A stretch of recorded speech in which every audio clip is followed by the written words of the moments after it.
প্রতিটা প্রভাবশালীর বাড়ির আশপাশে যতগুলো মসজিদ আছে, মসজিদের ইমাম, খাদেম, মুয়াজ্জিন, এরকমভাবে যারা ওলামা ইকরাম আছে, হুজুর আছে, তাদের আশপাশে তাদের খোঁজখবর নিয়ে আমরা তাদেরকে হাদিয়া দিয়ে আসবো। হাদিয়া সন্তান আছে, আমার ছেলে মেয়ের জন্য আমি অনেক টাকা খরচ করতেছি, জামা একটার পিছনে 10টা কিনি, 5টা কিনি, যার যে পরিমাণ সাধ্য, যখন যেটা সুন্দর লাগে তখন সেটা কিনি। ইমাম সাহেবের, মুয়াজ্জিন সাহেবের, তারপরে ইমাম সাহেবের, তারপরে এরকম খতিব সাহেবের, এরকম মসজিদের খাদেম, মাদ্রাসার হুজুরের, এরকমভাবে শিক্ষকদের, ওদেরকে লাগে না? অবশ্যই তাদেরও তো লাগে, তাদেরও তো কিনতে, তাদেরও তো ছেলে মেয়ে আছে, তাদেরও তো কি কিনতে হয় এগুলো। তাইলে আমরা তাদের প্রতি আমরা লক্ষ্য করি না, তো হাজার হাজার টাকা, লক্ষ লক্ষ টাকা আমরা বিভিন্ন সময় বিভিন্ন জায়গায় মানে মানে যেটা অপচয় করে থাকি, অনেক লক্ষ লক্ষ টাকা, কোটি কোটি টাকা আমরা অপচয় বেহুদে টাকা আমরা খরচ করে থাকি, গুনাহের কাজে নষ্ট করে থাকি।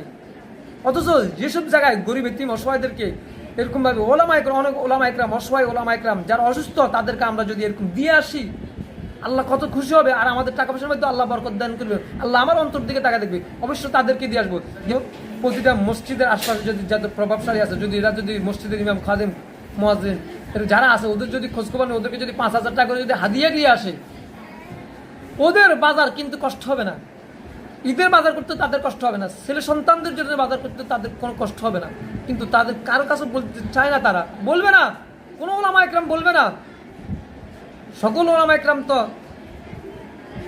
দুর্বল না, অনেক ওলামা ইকরাম আছে সবল, আলহামদুলিল্লাহ। তারা অবশ্যই এক একজন একজনকে খেয়াল করে, কিন্তু তারা কত লক্ষ্য রাখবে? যারা দুর্বল তাদের প্রতি আপনারা অবশ্যই খেয়াল রাখবেন। অনেক সময় দেখা যায় মসজিদ কমিটি যারা আছে, ইমাম, খাদেম, মুয়াজ্জিনদেরকে তারা টাকাও দিতে চায় না ঠিক মতো, ঈদের বোনাস দিতে চায় না।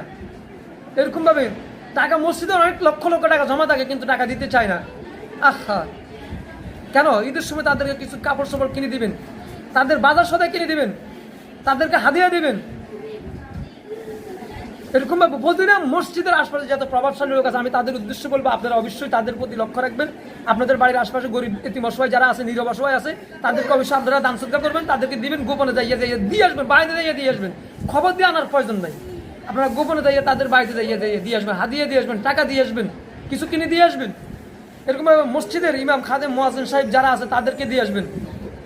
এরকমভাবে যারা ওলামা ইকরাম আছে দুর্বল অসহায়, তাদেরকে দিয়ে আসবেন।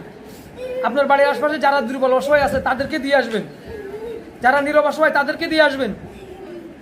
আমি প্রতিটা দানবীর ধনাঢ্য ব্যক্তির উদ্দেশ্যে আমি বলছি, আপনারা অবশ্যই তাদের খোঁজ খবর নেবেন। প্রত্যেক ব্যক্তি যদি আপনার বাড়ির আশপাশে যদি খোঁজ খবর নেন, আমি মনে করি কোনো গরিবের, কোনো অসহায় ব্যক্তির, নীরব অসহায় ব্যক্তির কখনো তারা ঈদের বাজার সদাই করতে তাদের কষ্ট হবে না, এমনকি তাদের ছেলে সন্তানদেরও কষ্ট হবে না।